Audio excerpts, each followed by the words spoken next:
Pahalgam terrorist attack के बाद India ने जो मेजर 5 डिसीजंस लिए हैं उनमें से एक है इंडस वाटर ट्रीटी 1960 को होल्ड पे डाल दिया। तो आपको पता होना चाहिए कि इंडस वाटर ट्रीटी कब की है, कब साइन 1960 की है। फिर अटारी जो चेक पोस्ट है उसको बंद कर दिया। जो सार्क वीज़ा स्कीम थी पाकिस्तानियों के लिए उसको बंद कर दिया। और मिलिट्री एडवाइजर्स इन पाक मिशन उसको बोला भी चले जाओ आप। और हाई कमीशन जो है पाकिस्तानी हाई कमीशन की स्ट्रेंथ को कट करके 30 कर दिया कि बाकियों को बोला भी उनको पर्सोना नॉन ग्रेटा डिक्लेयर कर दिया गया कि वापस जाओ आप लोग। तो ये अपने अभी इमीडिएट डिसीजंस रहे हैं पहलगाम टेररिस्ट अटैक के बाद।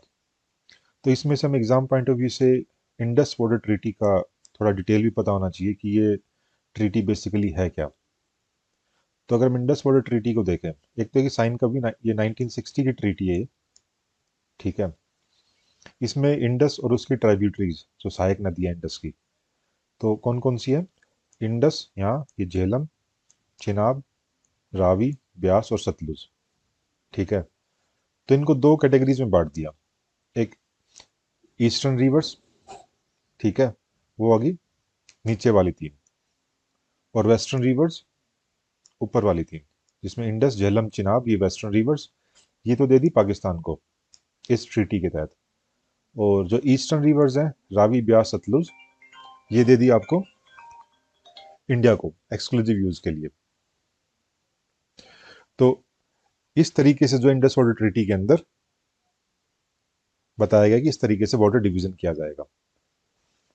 अब अगर हम देखें कि इवन कुछ प्रोजेक्ट्स पे कुछ डिस्प्यूट्स भी रहे हैं। पहले किशनगंगा प्रोजेक्ट के ऊपर डिस्प्यूट में रहा था, वो झेलम पे है, पता होना चाहिए। देन राटले राटले प्रोजेक्ट वो कहाँ, वो चिनाब पे है। तो इन चीज़ों के बारे में आपको पता होना चाहिए। अब जैसे किशनगंगा जो प्रोजेक्ट था, वो किशनगंगा रिवर झेलम की ट्रिब्यूटरी है जिसको पाकिस्तान में नीलम बोला जाता है। तो वैसे तो प्रोजेक्ट इंडिया के अंदर है, सेम राटले चिनाब पे ये इंडिया के अंदर है। तो ट्रीटी के हिसाब से तो एक्सक्लूसिवली किसके लिए दिया हुआ, पाकिस्तान को, ये ऊपर की तीन नदियां जिसको वेस्टर्न रिवर्स बोला गया। लेकिन इंडिया भी इनके ऊपर प्रोजेक्ट बना सकता है, हाइड्रो पावर प्रोजेक्ट बना सकता है, बशर्ते इस ट्रीटी की कंडीशंस के अकॉर्डिंग। कोई बड़ा प्रोजेक्ट नहीं हो सकता, ठीक है, ऐसा रिवर रन अवे प्रोजेक्ट हो सकते हैं, तो इनकी कंडीशंस के अकॉर्डिंग कर सकते हैं, लेकिन कोई बड़े प्रोजेक्ट्स नहीं जिससे कि वाटर फ्लो को इम्पैक्ट करे पाकिस्तान के लिए। लेकिन अब इंडिया ने जो है इंडस वाटर ट्रीटी को 1960 को होल्ड पे डाल दिया। नेक्स्ट करंट अफेयर्स का न्यूज़ है कि स्वामित्व स्कीम के 5 साल पूरे हो गए, ठीक है। स्वामित्व इसकी क्या फुल फॉर्म आपकी, survey of villages and mapping with improvised technology in villages, ठीक है। तो आपको ये फुल फॉर्म भी पता होनी चाहिए और होता क्या ये भी पता होना चाहिए। तो स्वामित्व स्कीम एक तो सेंट्रल सेक्टर स्कीम है। तो बेसिकली दो होती है, एक सेंट्रल स्पॉन्सर्ड स्कीम, एक सेंट्रल सेक्टर स्कीम। स्पॉन्सर्ड में तो डिवीजन होता है बेसिकली कि कुछ परसेंटेज जो है सेंटर खर्च करेगी, कुछ स्टेट को करना पड़ेगा। फिर कार्य क्षेत्र में भी, जुरिस्डिक्शन में भी, काम करने के हिसाब से भी। लेकिन यहाँ पर ये सेंट्रल सेक्टर स्कीम है, देखा जाए तो। और इसको लॉन्च अपने प्रधानमंत्री जी ने किया था कब, पंचायती राज दिवस 24 अप्रैल को मनाया जाता है। 2020 में इसको किया था, 5 साल पूरे हो गए। तो स्वामित्व स्कीम बेसिकली है क्या, ये गांव के अंदर रहने वाले जो लोग हैं, जिसको लाल डोरा आबादी बोला जाता है, तो लाल डोरा के अंदर जो रहने वाले लोग हैं उनके पास अभी तक अपने आ, उन प्रॉपर्टीज के कोई रजिस्ट्री नहीं हुआ करती, कोई कागज, मालिकाना हक के लिए कोई कागज थे नहीं। तो उनको मालिकाना हक देने के लिए, उनको कागज देने के लिए ये एक जो है स्कीम स्टार्ट की गई भारत सरकार द्वारा, और स्टेट्स के सहयोग से बाद में इम्प्लीमेंट की गई। तो एक तो ध्यान देना विलेज एरियाज के लिए बस ये स्वामित्व, अर्बन के लिए नहीं। अर्बन के लिए क्या नक्शा लॉन्च की गई थी, ठीक है। दूसरा नॉन एग्रीकल्चरल लैंड के लिए, रेजिडेंशियल के लिए बेसिकली जो रह रहे हैं जहाँ पे। मिनिस्ट्री पंचायती राज की स्कीम है, collaboration with state revenue department और पंचायती राज डिपार्टमेंट के साथ में। सर्वे ऑफ इंडिया का काम था, जो ड्रोन्स थे उनके थ्रू मैप वगैरह बनाए गए थे। फिर नेशनल इंफॉर्मेटिक्स सेंटर जो है इसका भी रोल रहा है। तो बेसिक आइडिया होना चाहिए इसका है क्या। काफ़ी पुरानी स्कीम है, 5 साल हो गए, लेकिन बट हाँ इंपॉर्टेंट है, अभी भी काम चल रहा है इस स्कीम के थ्रू जो है। अलग अलग स्टेट्स के अंदर। आईएमएफ की एक रिपोर्ट अभी आई है रिसेंटली, वर्ल्ड इकोनॉमिक आउटलुक, ठीक है, बहुत इंपॉर्टेंट रिपोर्ट है।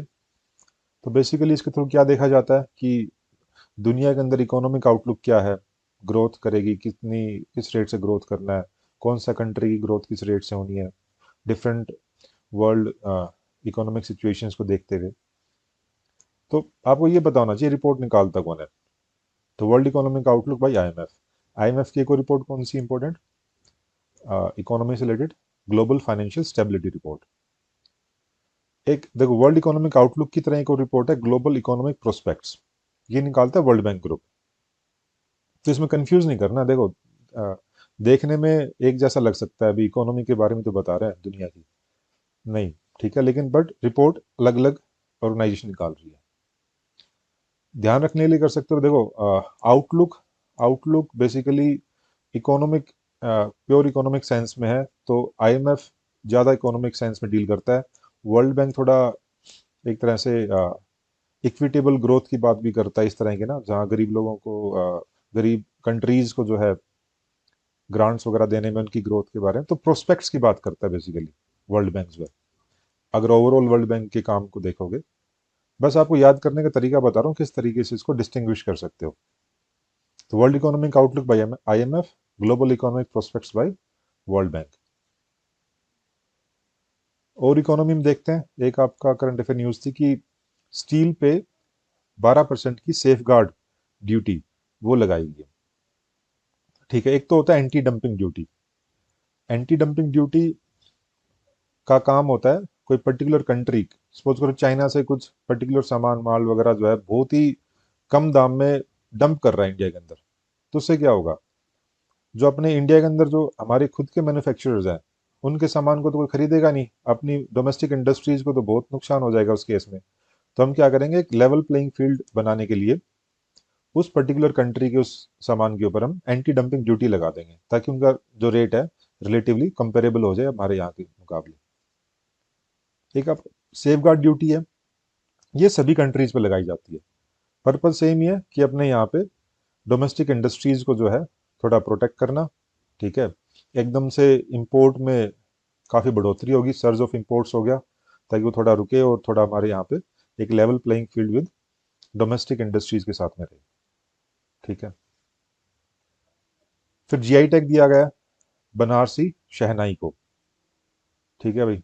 तो भाई जीआई टैग है, जीआई टैग क्या होता है, जीआई टैग होता है बेसिकली ज्योग्राफिकल इंडिकेशन टैग। तो दिया उन चीज़ों को दिया जाता है जो कि एक पर्टिकुलर ज्योग्राफी के अंदर एक डिस्टिंग्विश्ड है, आइडेंटिटी उस ज्योग्राफी की वहीं पे पाई जाती है, उस तरह की चीज़ जो है। तो उसको एक बेसिक रिकॉग्निशन दे दी जाती है, लीगल लीगल प्रोटेक्शन मिल जाती है इसके थ्रू, कि भी वो नाम जो है कोई दूसरा कहीं और जगह की वो यूज़ नहीं कर पाएगा, ठीक है। तो शहनाई जो बनारसी शहनाई के नाम से अब कोई दूसरा और कोई नहीं बेच पाएगा, बनारस की शहनाई को ही बनारसी शहनाई बोली जाएगी। तो जीआई टैग मिल गया इसको, ठीक है। पहला जीआई टैग दार्जिलिंग टी को मिला था, पता होना चाहिए आपको। अब शहनाई से रिलेटेड रहे हमारे उस्ताद बिस्मिल्लाह खान, और इनको भारत रत्न भी दिया गया था। जीआई टैग के बारे में पता होना चाहिए कि ये 10 साल के लिए दिया जाता है, उसके बाद दोबारा रिन्यू करा दिया जाता है ये। और कौन देता है इसको, इसको देता है आपका डीपीआईआईटी।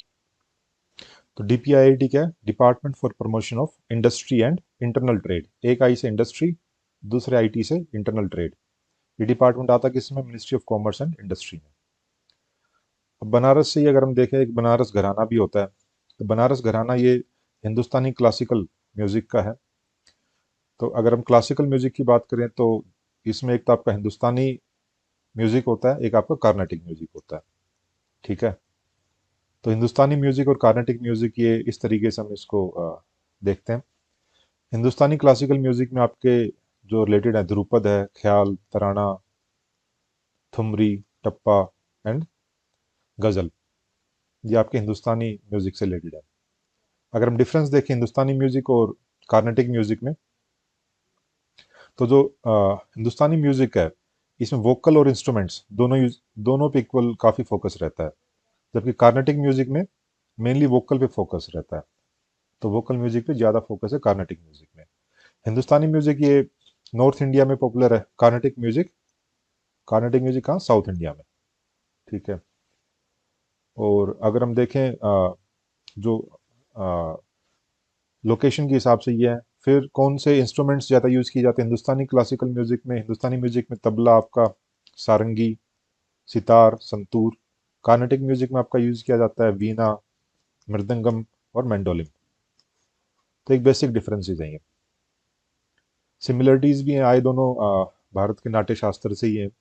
ठीक है, आगे देखते हैं। हेल्थ का पॉइंट है आपका एक HEALD, ये एक इनिशिएटिव है किसके रिगार्डिंग? लीवर हेल्थ के रिगार्डिंग है। किसने लॉन्च किया है? Institute of liver and biliary science. तो बस इतना ही पता होना चाहिए HELD इनिशिएटिव ये किस से रिलेटेड है? लीवर के रिगार्डिंग। इसमें एल से जो है लीवर, ध्यान रखो, लीवर डिजीज। ए से अल्कोहल है, अल्कोहल से लीवर डैमेज होता है ना। तो भाई जो अल्कोहल कंजम्पशन है उसके रिगार्डिंग है भी, लीवर हेल्थ को कैसे कैसे जो है प्रमोट किया जाए। फिर आपका एक है national zero measles rubella elimination programme. तो मीजल्स रुबेला को एलिमिनेट करना है, उसका कैंपेन किया है। ये अपनी ministry of health and family welfare ने इसको लॉन्च किया है। मीजल्स रुबेला जो है ये वायरल डिजीज है। कौन सा? रुबेला वायरस है। एक और पॉइंट क्या इसके बारे में कि यूआईपी का पार्ट है, यूनिवर्सल इम्यूनाइजेशन प्रोग्राम। यूआईपी में क्या है कि 12 वैक्सीन प्रिवेंटेबल डिजीज को इंक्लूड किया गया, कि वो 12 डिजीज जिनको वैक्सीन के थ्रू प्रिवेंट किया जा सकता है। कौन सी वो डिजीज है वो भी पता होना चाहिए आपका। DPTH, डिप्थोरिया, पर्ट्यूसिस या वुपिंग कफ, एक ही बात है। DP, tetanus, hepatitis B. फिर पोलियो आपका, ट्यूबरक्लोसिस है, pneumonia meningitis, haemophilus, influenza type B, Japanese encephalitis, rotavirus, pneumococcal conjugate vaccine PCV and measles rubella. Environment का पॉइंट देखते हैं। वर्ल्ड अर्थ डे 2025 का मनाया गया, कब? 22 अप्रैल को। तो ये वर्ल्ड अर्थ डे जो है ये कोऑर्डिनेट किया जाता है बाई earthday.org। ये एक NGO है। तो यहाँ कंफ्यूज कर सकते हैं यूपीएससी में या किसी और एग्जाम में कि स्टेटमेंट देके कि वर्ल्ड अर्थ डे सपोज करो भाई ये यूएनईपी इसको कोऑर्डिनेट करता है, तो कैसा नहीं है, कौन करता है? एक NGO है, earthday.org। क्या थीम थी इस बार की? Our power our planet. तो ये बेसिकली एक रिन्यूएबल पावर की बात की जा रही है। ठीक है। फिर आपके क्रिटिकली एंडेंजर्ड वल्चर्स हैं, उनको शिफ्ट किया जा रहा है कहाँ पर? महाराष्ट्र में। कहाँ से? जटायु कंजर्वेशन ब्रीडिंग सेंटर है कहाँ पे? पिंजौर में, पिंजौर पंचकुला हरियाणा में। तो यहाँ से इनको शिफ्ट किया जा रहा है। तो क्रिटिकली एंडेंजर्ड वल्चर्स है, कौन से वल्चर्स को शिफ्ट किया जा रहा है? लॉन्ग बिल्ड वल्चर और वाइट रम्प्ड वल्चर। ये दोनों वल्चर्स जो हैं क्रिटिकली एंडेंजर्ड है, सी क्रिटिकली एंडेंजर्ड। किस लिस्ट में? IUCN। IUCN क्या है? International union for conservation of nature. Headquarters कहाँ है इसका? ग्लैंड में, स्विट्जरलैंड। डाइक्लोफिनेक, इसके बारे में पता होना चाहिए। डाइक्लोफिनेक बेसिकली एक दवाई वगैरह यूज की जाती है। ठीक है। ये इंजेक्शन यूज किया जाता है अपने पशुओं के अंदर। उसकी वजह से क्या होता है कि उसका कंसंट्रेशन बढ़ता जाता है। जैसे ये अगर हम देखें वल्चर्स जो हैं, गिद्ध वगैरह जो हैं, किस पे डिपेंड रहते हैं? इन्हीं के अवशेष खाते हैं इनके मरने के बाद। तो जितना कंसंट्रेशन यहाँ पर है किसी भी एनिमल के अंदर कुछ बाहर से दिया गया, अब वो नेक्स्ट अगर स्टेज पे जाएगा, उसको अगर वो खाएंगे, गिद्ध अगर उनको खाते हैं तो उनके अंदर कंसंट्रेशन लेवल बढ़ जाएगा। ठीक है। तो इस तरीके से जो है बेसिकली बायो मैग्निफिकेशन हो रहा है। ठीक है। और उसकी वजह से वल्चर्स की डेथ होने लगी थी। तो डाइक्लोफिनेक को इसका रेस्पॉन्सिबल पाया गया था। ठीक है, तो पता होना चाहिए आपको इस चीज़ का। फिर इको सेंसिटिव जोन है काजीरंगा के अराउंड। तो असम ने, गवर्नमेंट ने उसको विड्रॉ करने का फैसला किया है। Eco sensitive zone EPA 1986, environment protection act 1986 के अंडर जो है इसको डिक्लेयर किया जाता है।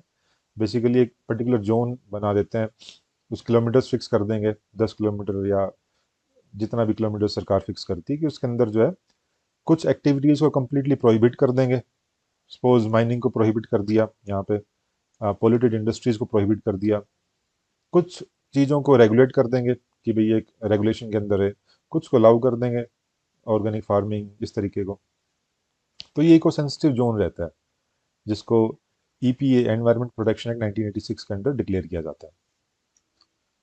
तो अब जो है इससे रिलेटेड अगर हम देखें कुछ एनवायरमेंट के पॉइंट्स जो हमें पता होने चाहिए कि डिफरेंट स्टेट्स के अंदर कौन से नेशनल पार्क्स हैं और कौन सी वाइल्ड लाइफ सेंचुरीज है, वो हमें पता होनी चाहिए। ठीक है, तो नॉर्थ ईस्ट का देख लेते हैं, बाकी आपको याद सारी करने, फिलहाल एक बार नॉर्थ ईस्ट का हम एक बार देख लेते हैं इसमें। तो अगर हम असम की बात करें तो यहाँ पर देखो रायमोना नेशनल पार्क, ठीक है, यहाँ पर आपका मानस नेशनल पार्क, ये आपका ओरंग ओरंग नेशनल पार्क और tiger reserve, same Manas national park और टाइगर टाइगर रिजर्व था ये, ठीक है। फिर यहाँ आपका Kaziranga national park, then Nameri Nameri national park, ये बॉर्डर पे है असम और अरुणाचल के। और अगर हम देखें Dihing Patkai national park, Dibru Saikhowa national park, तो ये सारे जो है असम की हमने बात की है। अरुणाचल की बात करें तो अरुणाचल में देखो पक्के पक्के टाइगर रिजर्व, ठीक है, ये पखुई, ये यूपीएससी में क्वेश्चन भी आया हुआ है कि है कहाँ पर ये कहाँ पर है आपका अरुणाचल प्रदेश में, ठीक है। देन फिर आप अगर आप देखो Dibang Dibang wild life sanctuary या टाइगर रिजर्व, ये भी कहाँ पर है अरुणाचल में।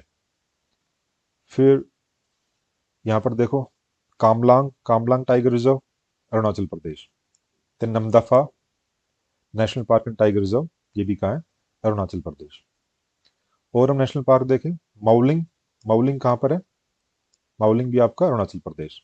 तो अरुणाचल प्रदेश को देखते हैं दोबारा फिर से, पक्के टाइगर रिजर्व, ठीक है, नमेरी बॉर्डर पे है इन दोनों के, असम और अरुणाचल के। देन माउलिंग, देन दिबांग, ये दिहांग दिबांग रिवर से उनके नाम के हिसाब से लगाया हुआ है, ठीक है।